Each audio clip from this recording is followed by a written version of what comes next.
بسم اللہ الرحمن الرحیم۔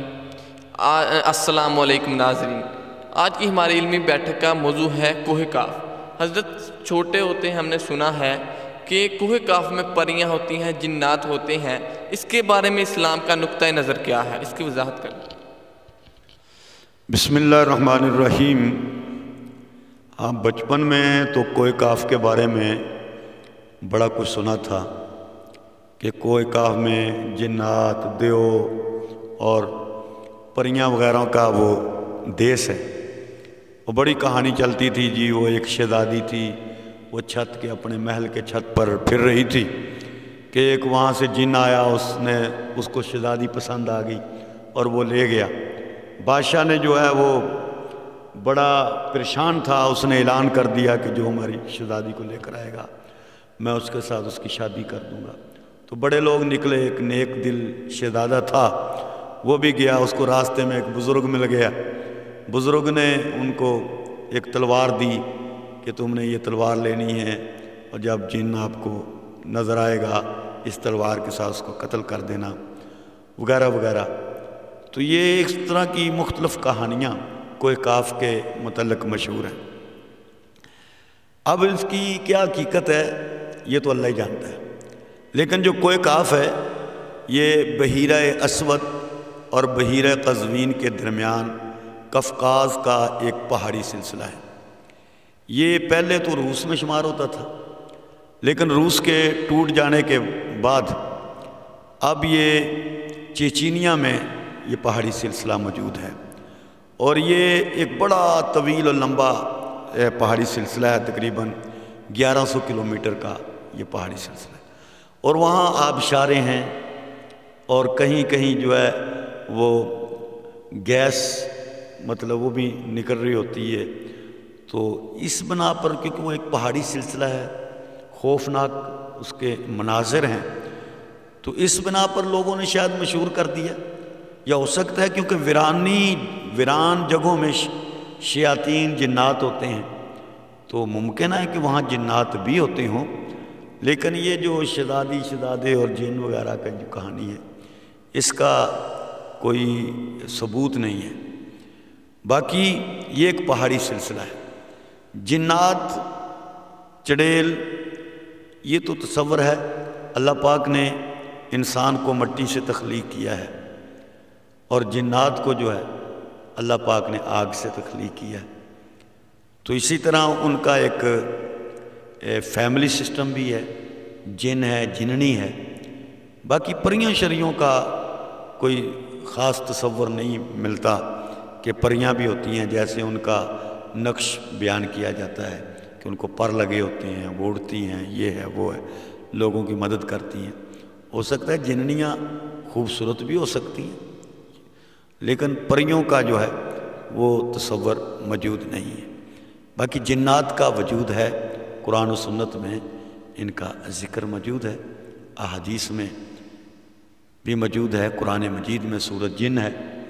حضور علیہ الصلوۃ والسلام ایک مقام پر نماز پڑھا رہے تھے، تو جنات کی ایک جماعت آئی اور انہوں نے قرآن سنا، اور وہ اپنی قوم کی طرف گئے اور انہوں نے کہا کہ ہم تو ایک ایسی کتاب سن کر آئے، اس میں وہ کتاب ہدایت ہے، اس میں ایک اللہ واحد کی باتیں ہیں، شرک سے اس سے منع کیا گیا ہے۔ تو یہ ساری چیزیں قرآن میں موجود ہیں جنات کے متعلق بھی، اور شیطان جو تھا یہ بھی جنات میں سے تھا، اور احادیث میں بھی جنات کا ذکر موجود ہے۔ رسول اللہ صلی اللہ علیہ وسلم سے ملاقات جنات کی موجود ہے۔ حضور علیہ الصلوۃ والسلام جنات کو دعوت دینے کے لیے باہر ایک غار کی طرف بھی گئے، حضرت عبداللہ ابن مسعود رضی اللہ تعالیٰ عنہ ان کے ساتھ تھے۔ تو جنات کا وجود ہے، شیاطین کا وجود ہے، جننیوں کا وجود ہے، ان کی جنات کی فیملی کا۔ تو اسلام میں یہ چیز تو ہے۔ پریوں وغیرہ کا کوئی نہ تو قرآن میں اس کا ذکر ملتا ہے نہ احادیث میں۔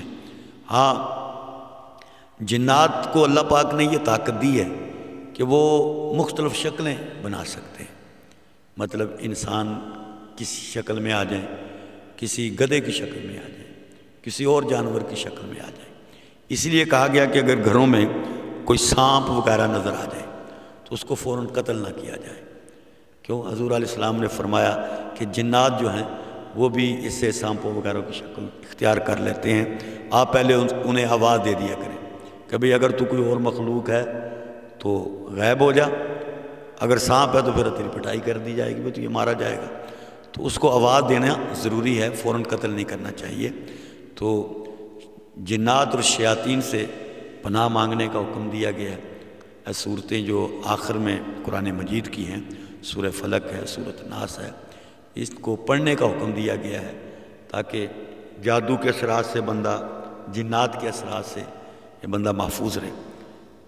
حضرت ابو ہریرہ رضی اللہ تعالیٰ عنہ کا ذکر موجود ہے حدیث میں کہ وہ کھجوروں کی نگرانی کر رہے تھے تو ایک جن جو ہے وہ آ گیا اور وہ آدمی کی شکل میں تھا، اس نے وہ کھجوریں اٹھانی شروع کر دی، انہیں پکڑ لیا۔